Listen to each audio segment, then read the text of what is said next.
were raised in the inner city who lived on the same block. All went to the same schools, played at the same parks. Their mothers went to school together. Fathers went to school together. Their whole families went to school together. These 5 boys had love for each other. Until one day one of them moved 20 blocks to the west. Other one moved 20 blocks to the east. Another one moved 20 blocks to the north. And the other 20 blocks to the south. But one of them stayed in that neighborhood and never moved. They all joined organizations in the neighborhood for different reasons. Some to belong, some to feel protected, some for loyalty to the neighborhood, and some to protect the neighborhood. But these 5 boys are now enemies. Why? Because of the block? These boys don't speak to each other anymore. Why? Because of the block. These 5 boys don't hate each other, but they will kill one another. Why? For the block. The block. What happened to the love on the block? What happened to the community on the block where everyone held you accountable? People, it's time to get back to the block.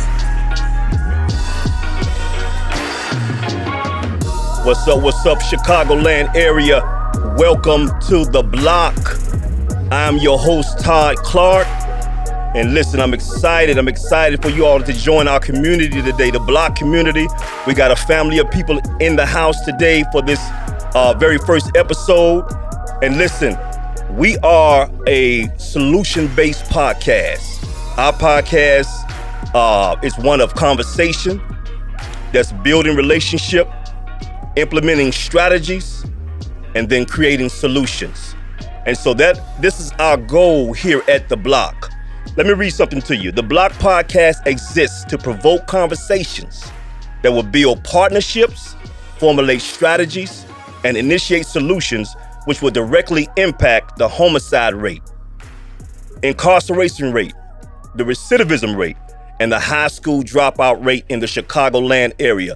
Listen, Chicago, listen, surrounding areas. It is time for us to take our city back.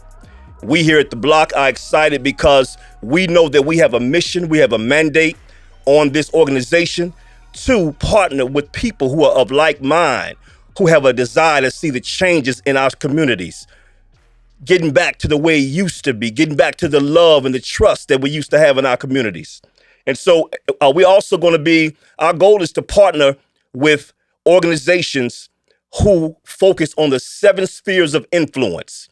The 7 spheres of influence are areas in family, religion, education, government, media, art and entertainment, and business. Now, these areas are known as key areas of society that, when influenced, supposedly shape our culture and our worldview. And so we here at The Block, our goal is to have conversations with those who are dominating in those areas, those 7 spheres of influence that I just named. They're also known as the 7 mountains of influence. But we are partnering with those people. We want to have conversations with them to find out about organizations that's already existing in the Chicagoland area. Listen, we have a lot of organizations that's already functioning, totally functioning, have outreaches, have events and programs within the Chicagoland area in those 7 areas, those 7 spheres of influence, who will help to redirect our youth.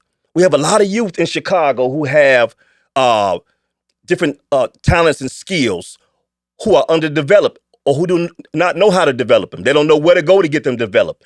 And so we want to talk to people and organizations that already have educational programs going on, and, you know, things that maybe someone from the South Side may not know about, or the North Side, because some of these organizations are placed in different parts of Chicago, but the opposite side of town may not know they exist. We also going to team up with the organizations in media who have understanding of how to develop programs and businesses on media. Because listen, the teenagers now, that's all they are on social media. They are social media fanatics. Everything about their life is social media. We want to partner with people who know how to teach them how to utilize social media for positive things and to help to build their lives, maybe start their own businesses and things of that nature. And so our, our goal is to cover all 7 of those areas: business and entrepreneurship. We have already reached out to some organizations who are going to partner with us, and we're going to partner with them to help to serve them and say, how can we help you push your mission to pour into the young people's lives in all of these different areas? This is our goal here at the block. Let me ask you a question.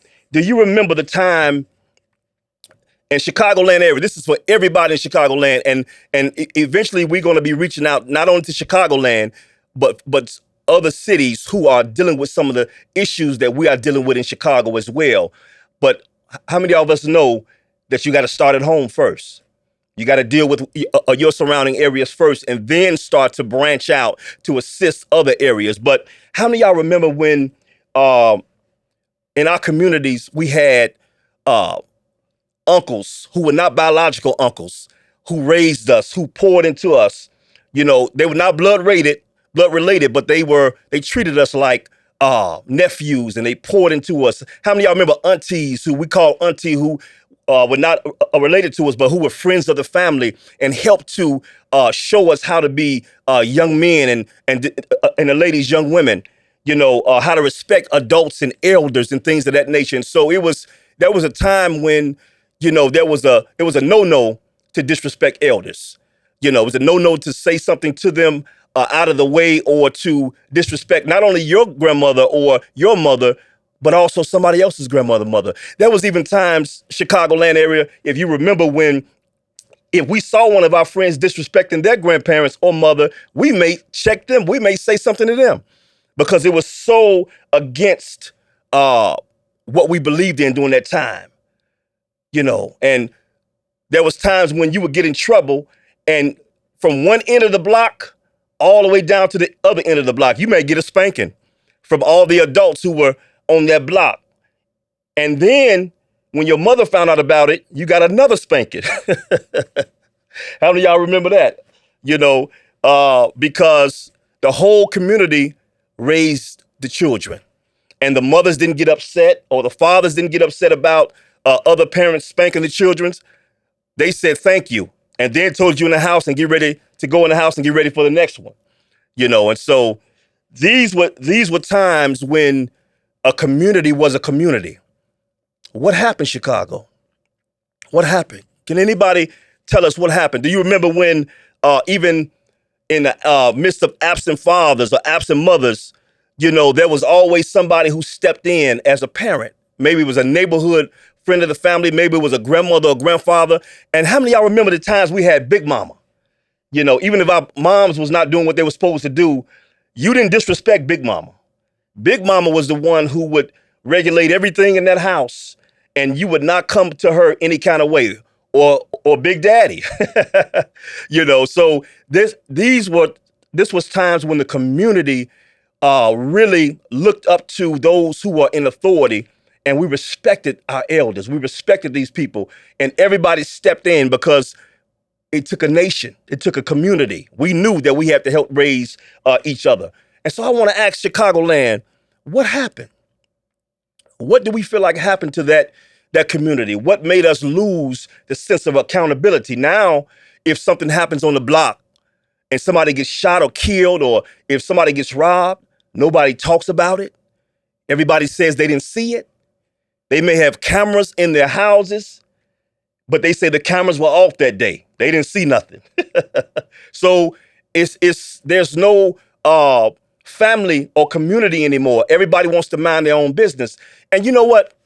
Sometimes you really can't blame the people who want to mind their own business, you know, because there used to be where the police would get involved and say that if you told them what happened, they would protect you. And so you didn't mind saying what happened or what you saw that happened in your community. Somebody getting robbed or killed. But it's not like that anymore.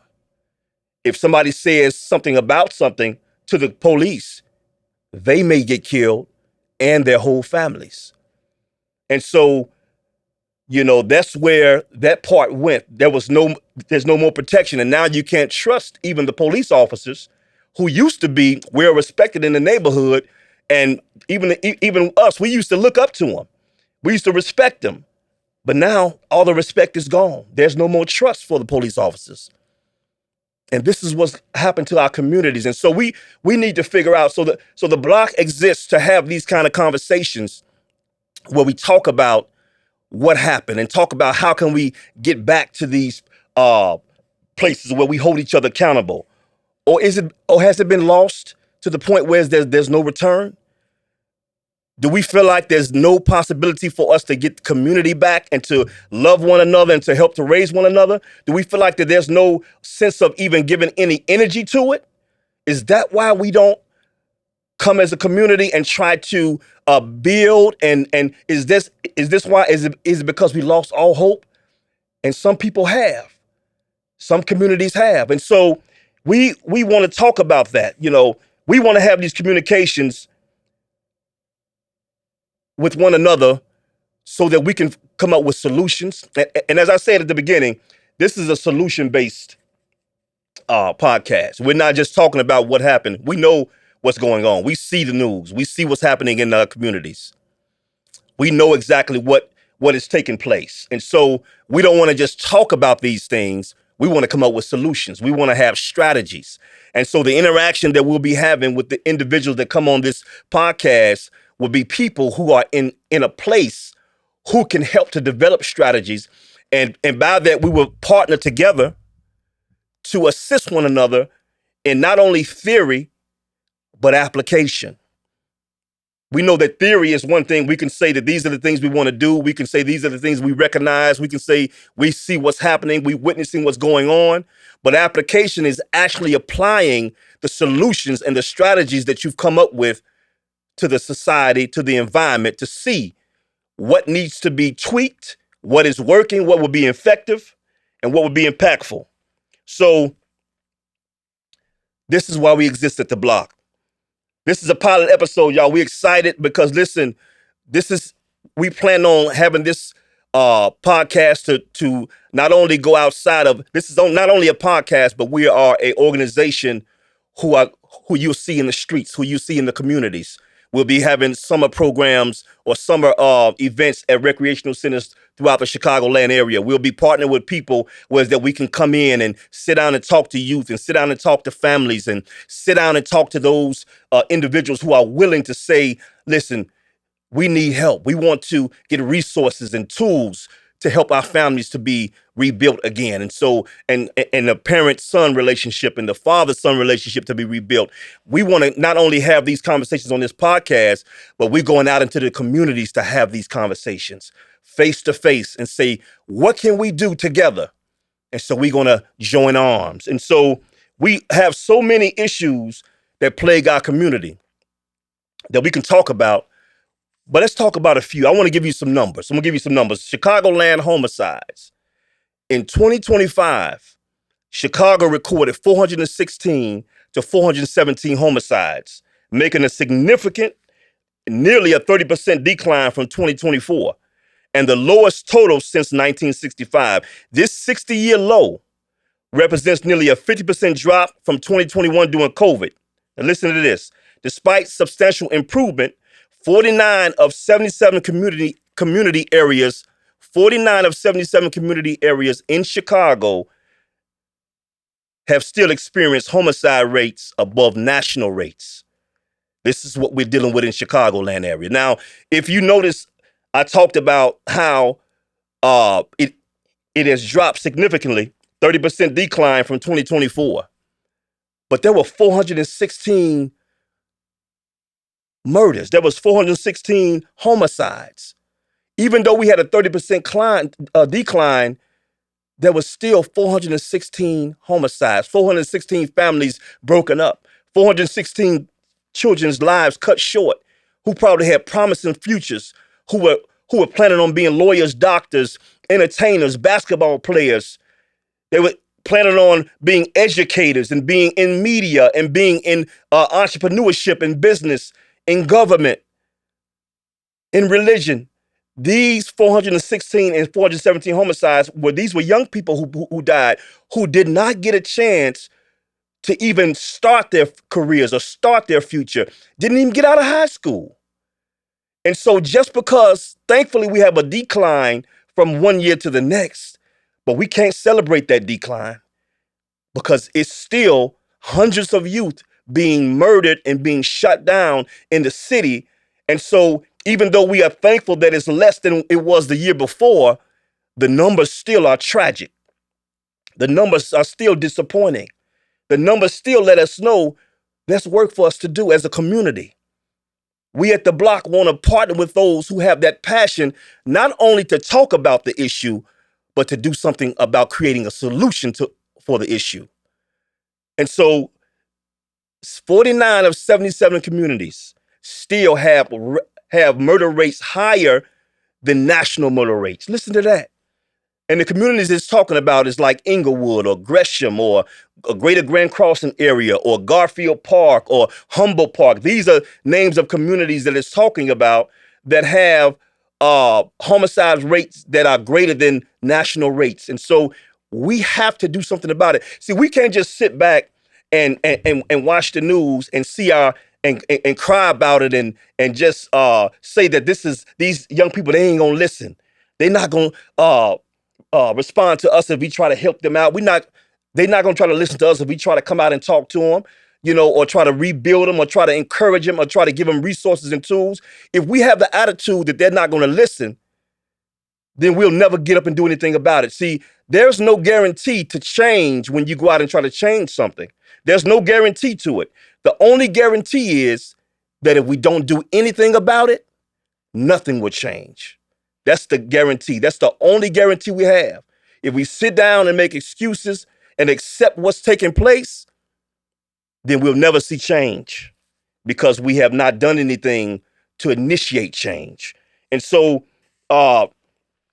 another statistic, neighborhood impact. While citywide numbers drop, high violence areas like West Garfield Park and Greater Grand Crossing continue to face elevated rates. Now watch this. That was 2025. As of early 2026, Chicago has recorded 97 homicides already from January 1 to today. Already has recorded 97 homicides. This is the same as 2025 at that same time. Watch this. March 2026 saw a 17% increase in murders compared to March 2025.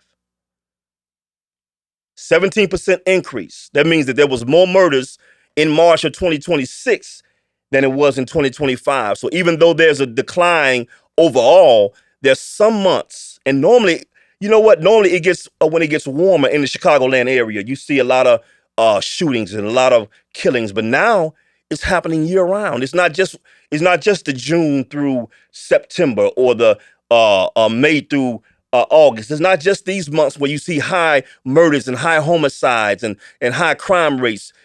It's not just these months. Now it's year round. And so that means that there's our youth and our young people have become totally out of control to the point where that they don't care if it's daylight. They don't care if it's at nighttime.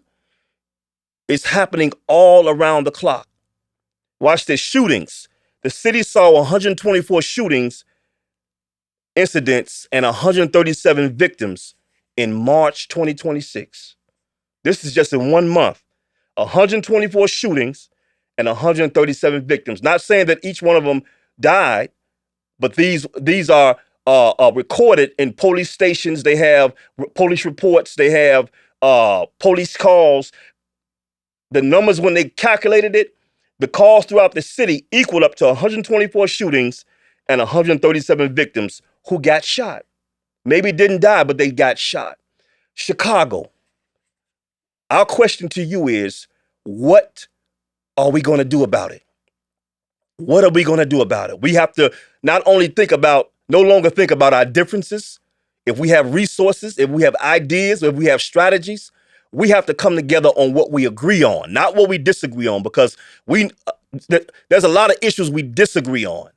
There's no power in that disagreement.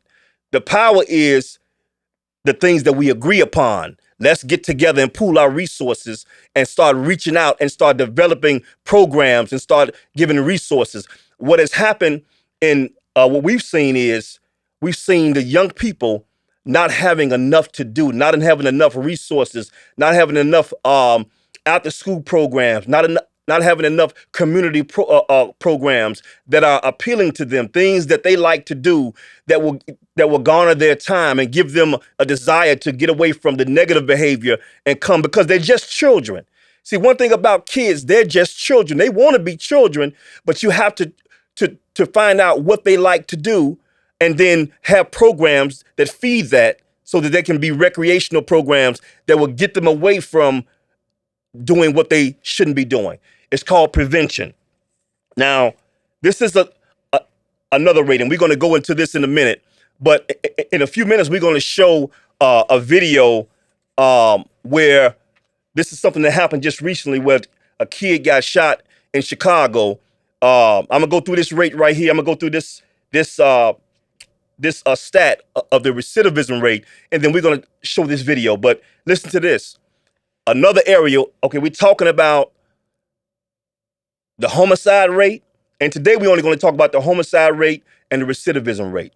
You know, as the show goes on, we're going to mention the Chicago, the high school dropout rate, and also the prison rate as well. And so, you know what? At this time, check out this video of something that just happened in Chicago maybe 2 or 3 weeks ago.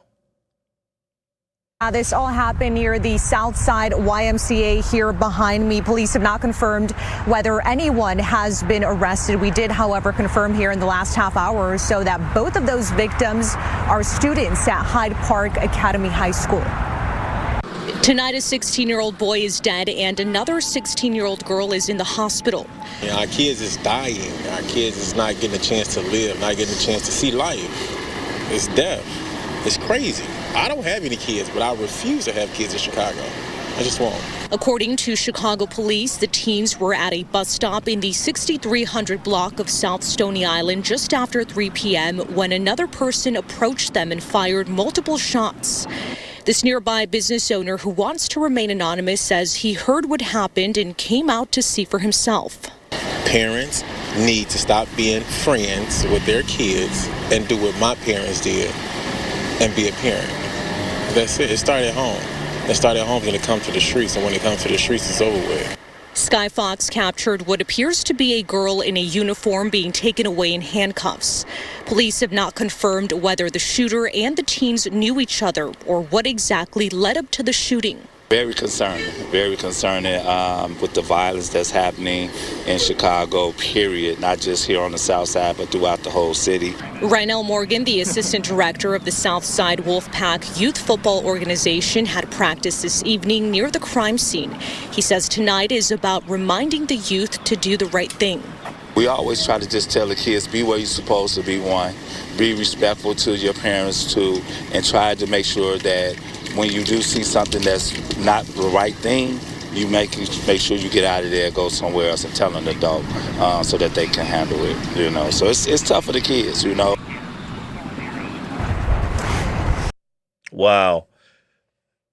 And that's just another, that's something that happened a few weeks ago. That's just a tragedy that these young people coming out of the library, coming out of the YMCA on 62nd and Stony Island. These were students of Hyde Park Career Academy, Hyde Park Academy on 62nd and Stony Island, the child who got killed, he was a student there, and they found out that the other students who were there, who had got shot, they were Hyde Park Career Academy students as well. And so, you know, it's just tragic. It's just tragic just to see, you know, these things happening, you know, and these kids are coming out playing recreation. I'm not sure exactly what they were involved in, who were they connected to, what they're still investigating to find out exactly why this shooting happened. But, you know, something has to be done about that, because it's another mother who's wondering what happened to my child. Why did my child get killed? What is going on? My child left home to go to school, and then he didn't make it home that day. You don't wish that on nobody. Nobody wants to see their child leave their home and then go to school. And he went to school, go to school and not return home, you know. And then you find out that they got shot, they got murdered. That's devastating. That's devastating. And one thing, if you notice in that video, the guy said it starts with the parents first. It starts at home. I'm going to present something to you that may be conflicting to some people, but some people may understand where I'm coming from. And true enough, he mentioned that about the parents, that it started at home, that we have to, hold the parents accountable. And the parents do have to be held accountable. But have you ever heard of good parents having children who go to jail? Have you ever heard of good parents who raise their children with morals and respect and providing things for them, teaching them how to work for what they get? But once they leave that house, this is a fact. Once these kids leave the house, they are faced with a lot of different pressures that a lot of times they succumb to. And they start blending in with other lifestyles other than what they were taught at home. And I'm not sure the percentage, but there's several young men and adults who are incarcerated who come from good homes. So it's not always the parents who have not done their job. Parents are working, trying to provide for the family. They can't be watching the kids every 5 minutes. They're working, trying to provide for the families. Now, there are some parents, of course, who need to pay more attention to their children. That's a true fact. Need to watch what they're watching on social media. Need to watch who their friends are. Need to get in their phones. There's no privacy in this area. And this is just my opinion, because now if you don't know what your kids are subject to on their phones and their social media and who they're interacting with, then you'll get some surprises down the line. That if you would have just taken a few minutes to say, who are your friends, who are you talking to, having conversations with the kids, really finding out who they are and who they're connected to, a lot of times things can be prevented in their lives because there was some engagement in the home. There was some accountability in the home. So sitting around the dinner table or even having dinner at the table, putting the phones down and saying, listen, hey, how was your day? Having communication. A lot of times the teenagers don't want to talk to adults, but you're the adult. And so they have to talk in your home. You have to let them know, listen, we're going to communicate. I'm going to know what's going on in your life. But there are some who come from families who have done those things, who have set up the table where they can have communications, who have told their children, you can talk to me about anything sexual, emotional, any trauma you experience. Some parents have opened up that avenue of communication, but then there are some kids who shut down and they go out and communicate with other people, and they end up, robbing. They end up pregnant, or they end up, around the wrong crowd. They end up in jail. And so it's not always the parents. It's not always the parents. We have to hold the parents accountable, but we have to understand that peer pressure is real. Peer pressure is real. I work for the Department of Children and Family Services. And so when I go out and I talk to families, I see a lot of things that's happening in families that let me know that it's just not the parents who's at fault, but it's a lot of children who are doing things. Now I get a chance to go in and I see the activity. I see the parental engagement. I see these things. Sometimes I see the lack thereof. But the times that I go in and I see these engagements and I see these open lines of communication and I see the support system and I see the conversations with the families and the children, I've seen a lot of children on these cases, they go out and they do just the opposite of what they've been taught and trained, because society sometimes is stronger than the influence inside the home. And that's a true fact. So we have to attack all of these different areas, and we have to figure out, how do we deal with family trauma? How do we deal with family,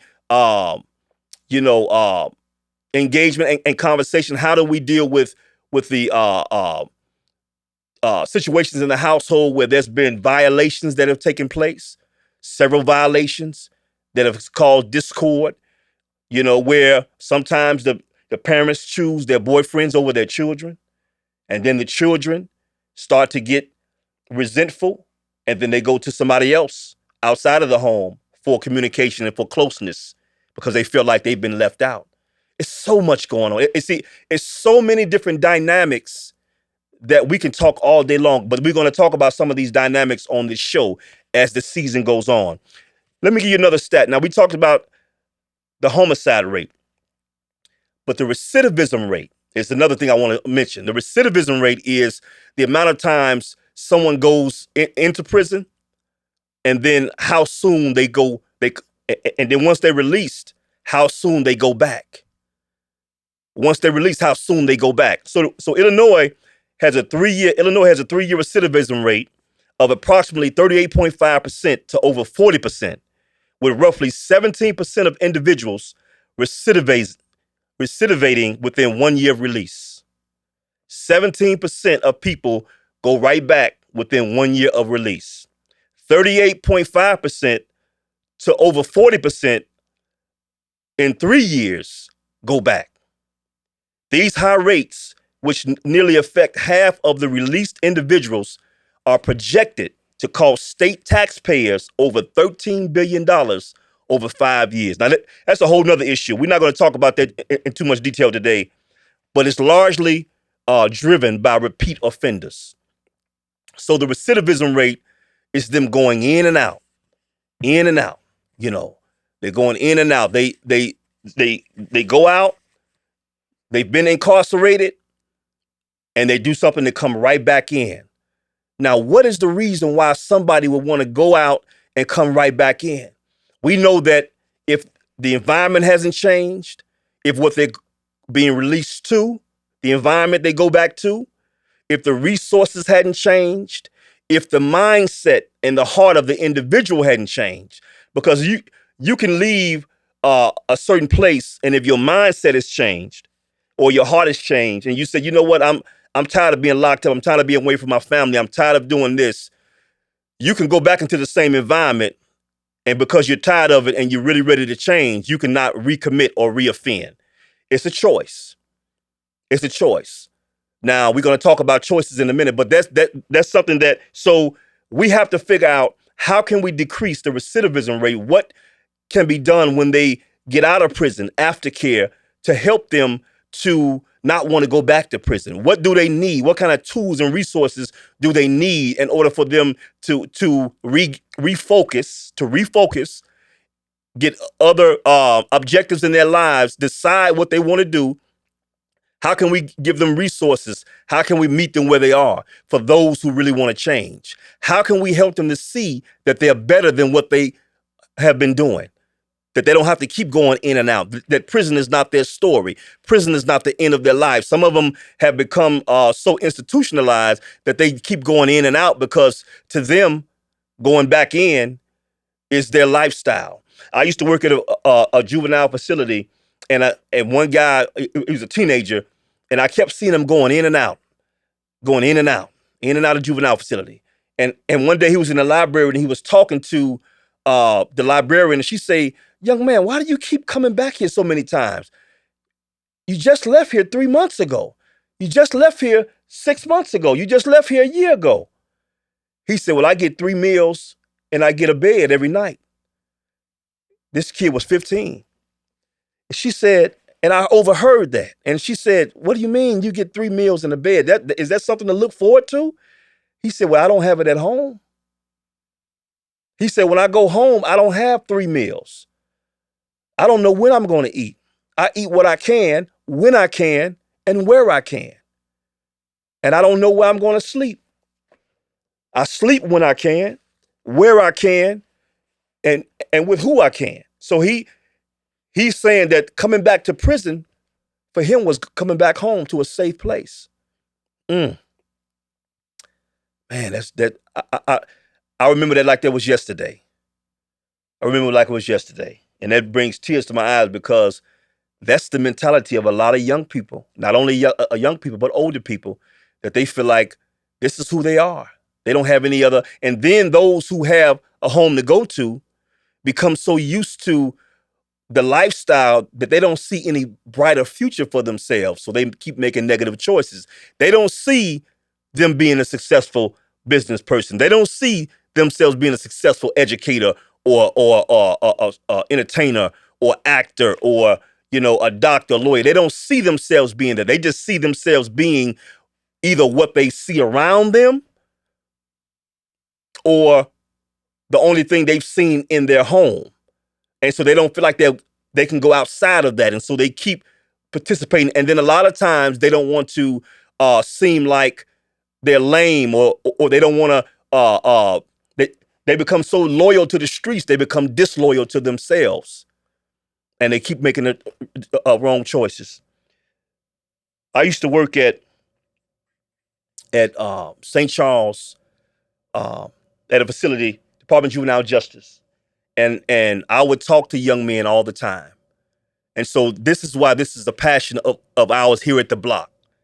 Our passion is to see change in young people and change in families.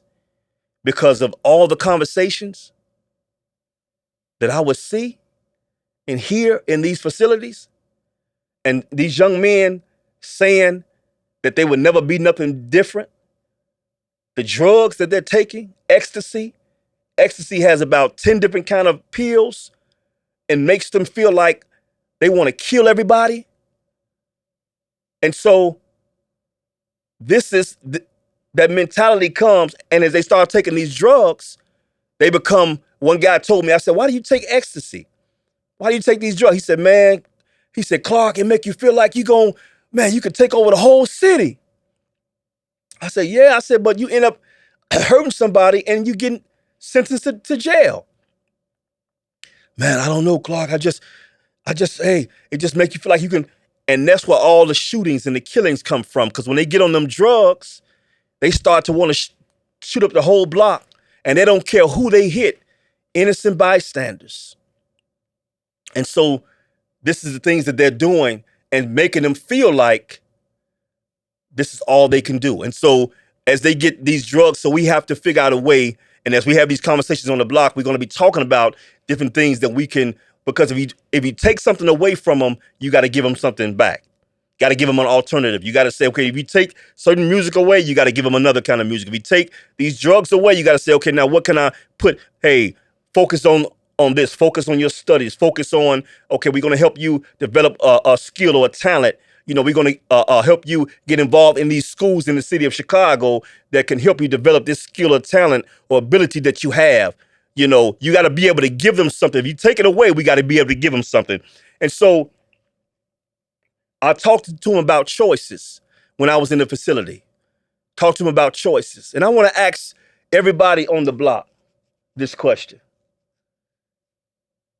Do we really have choices in the life that we choose to live? If you have two children who come from the same house, same mother, same father, or lack thereof, same grandmother or grandfather or lack thereof, same financial situation, same living quarters, same living arrangements. One leaves the house, he goes to the right and becomes a doctor. The other one leaves the house and he goes to the left and he becomes a serial killer. But they came from the same house. Somebody would say, well, that's just a choice. One just chose, and the other one chose the other route. And these are some discussions we're going to talk about on here. Does the fact that one of them chose a path that led to success mean that the other one had the same choice? Does that mean that he had the same choice? Could he have chosen to become a doctor and not a serial killer? What about him in that same house?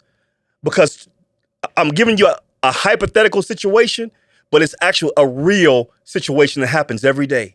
We may have family members, we may have relatives, it may be our home where someone chose this lifestyle, someone chose that lifestyle, and they came from the same home, same community, But what made this one choose other than that? So sometimes we have to talk about trauma. There's sometimes when there's a child who may not be getting the attention that the other child is getting. And this is not making any excuses. This is reality. One child may not be getting the attention that the other child is getting for whatever reason from those in the home. One child may have some mental lack of mental clarity about their lives. They may have some mental things going on, whether inherent or because of the lack of support or lack of love that they may feel. They may feel one is favored over the other. They may feel one is chosen more than the other. They may feel rejected. They may not feel accepted by everybody in the family. So these are real dynamics that I see every day when I'm going into these homes on my daily job. This is real. And because of that, it affects one child. This is no excuses. This is a reality. So we can't just say that they had the same choices. They may have had the same choices, but were they equipped to make the same choices? Depending on the dynamics of their dysfunctional family, because we all come from dysfunctional families, no matter who we are. Black, I think we all would agree to that. We all come from some kind of family dysfunction. There's something in our families that's not right. One family may be more messed up than the others, but I think even us in the studio, I think we would agree that we all come from some dysfunction, some kind of way.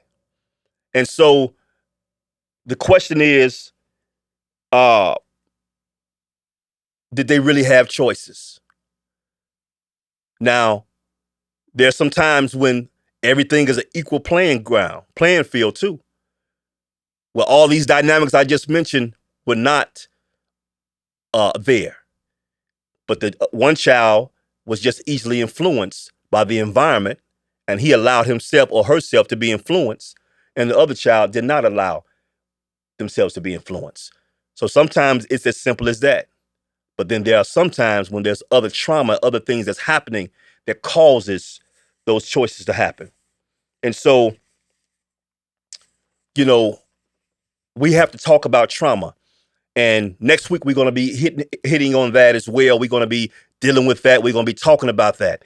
And so, but here's a question of, and we talked about the homicide rate. We talked about recidivism. Now we want to talk about rehabilitation versus incarceration. So we're going to talk about these programs that we're going to be partnering with these organizations, because our goal is rehabilitation, maybe through the restorative justice practice, where there are mediation circles, where there's stakeholders, the whole community is involved, where the person who hurt the offender gets together with the offended and they have conversations.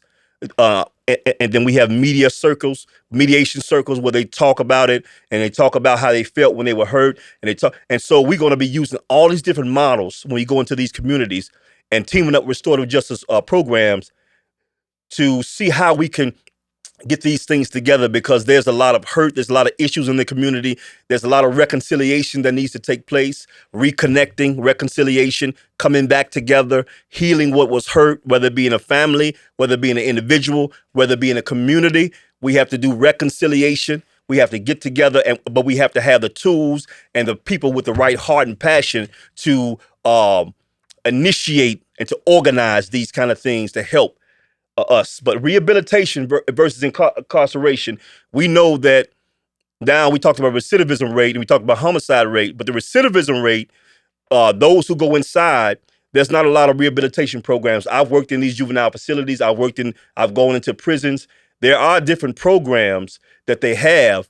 I think there's more programs at the adult level than it is at the juvenile level. But the thing is that they create programs at the adult level when you have 25 or 30 years, instead of creating them at the juvenile level where you may only have 2 or 3 years. And if you had a rehabilitation program which was consistent and you really applied these different things to help them to change their minds, they wouldn't end up going to adult facilities and having 25, 35 years. Why would you wait to create programs at the adult level instead of creating them at the juvenile level to become preventive? And we're going to talk about this because there's no money in rehabilitation. Because if rehabilitation occurs too often, then there's less money that's going to be funneling through these prisons, and then there's going to be less money being made. Prison industry, the prison industry and crime is a multi-billion-dollar industry. Multi-billion-dollar industry. There are people who invest into this industry, but they don't invest with programs. They invest with beds. They invest with expanding properties or creating a bigger prison or more beds or more units instead of expanding programs of rehabilitation that's going to help them change their hearts and their minds. Because if you rehabilitate too many people, then there may not be enough people going to jail, and then there's no money being made for those who are investing. So they would rather not rehabilitate. That's a whole other conversation. We're going to get into that also as we go along. But so what happens now in our communities? Remember, the block, we really want to see a restoration of community, of the central definition of community, a restoration of that. If we don't have these programs, and this next video is going to show, if we don't have these programs in place and have activities for the young people to participate in, and this video that we're going to play, we can cue it up, Bianca. This video that we're going to play is a very a clear example of what happens when we don't have programs, when the respect of authority is out of the way, when the kids have gotten together and said, we're going to totally rebel. Check out this video. Well, back here at home, Evrod, with summer approaching and warmer temperatures, we are already starting to see disruptive teen takeovers again in the city, like this one. This happened Monday night in Hyde Park near 52nd and Dorchester. Now, this video shows teens running through the street, jumping on cars and smashing hoods. There have been proposals to combat Chicago's teen takeover problem by allowing police to invoke curfews earlier, but the mayor has rejected that idea. Neighbors say police were on the scene Monday night, but were badly outnumbered. I think we have a crisis. I really do. This is a crisis. That was the first real warm day of the year. That was the first time it was 80 degrees. So imagine what's going to happen in May. Officers made one arrest, a 16-year-old charged with unlawful possession of a weapon and failure to obey police. The takeover happened in the 5th Ward, and the alderman there tells us he's planning a town hall with 2nd District Police. That is set for later this month. Wow. The teen takeover. Now that doesn't even sound right. This is in Hyde Park. That video was a video that happened in Hyde Park area where maybe 100 teens, they just took over. They took over. They were running down the street. The streets that they were on were all apartment buildings. So people looking out their windows, seeing teens jumping on their cars, damaging the windows, kicking the windows in, just going totally ballistic. And because of the authorities being outnumbered, there was not too much they can do. Kids were just running out across the street, disrespecting the officers. Man, what has happened? What has happened, Chicago? We have to take our city back. We have to let them know, let these young people know, let the city know that we do not accept this behavior. This happened earlier this year on State Street, where they took over downtown on State Street too. Anytime you get 150 kids who all come together and make up their mind to take over a city, something's not right. Something is out of control. Something is out of control. And so we have to sit down, and what we're going to start doing here, and I know other organizations are doing it throughout the city, but we're going to find out, even from exposure of this podcast and exposure of other, just connecting with people and networking, who is doing the work already, who is out there, who is creating opportunities, who is giving resources to the young people. We want to get together with you. We want to get together with you, and we want to say, how can we help one another? Because we have to take this city back. And as we get ready to close this episode, I want to I want to say that if we don't do something about this, if we don't take our time and we don't connect and we don't put aside our differences and forget about what religion we are, what backgrounds we come from, how much money we have, what sports team we like or don't like, if we don't put all of these things to the side and come together in a forum and say, what do we agree on? How can we come together as a community and help to solve this issue? If we don't do that, we're going to still see increases of that behavior we just saw on that video. Instead of 100 kids, it'll be 200 kids. Instead of 200 kids, it'll be 400 kids. Could you imagine that? 400 kids just taking over the city?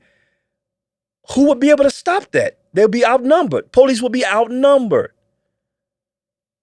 We have to immediately, this is urgent, Chicago, and I'm sure that many people are thinking the same way I'm thinking. This is urgent.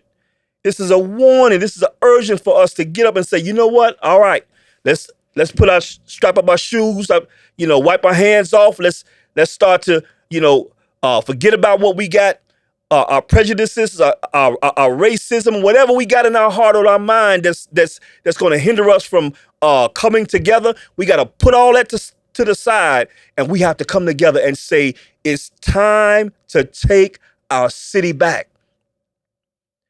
And so we're going to be talking about trauma next week, family trauma, individual trauma. So I want to ask you all, and thank you for joining this community today. Thank you for coming in with us today as we are in this studio and we're excited about where we're going to go. We're excited about what we're going to do. We're excited about the partnerships, the friendships, the relationships that we're going to be building. And this is the start of it. And so next week, please join us as we have Tamara Green, who is the author of Purposely Naked. Awesome book, awesome author. And we're going to be dealing with trauma, environmentally, family-wise, and individually next week on The Block. The Block, the place where everybody always wanted to go, especially after you got your candy from the corner store. Everybody on the porch, having conversations 4 doors down, and it never really stopped the flow. Time when it wasn't apparent who's the parent,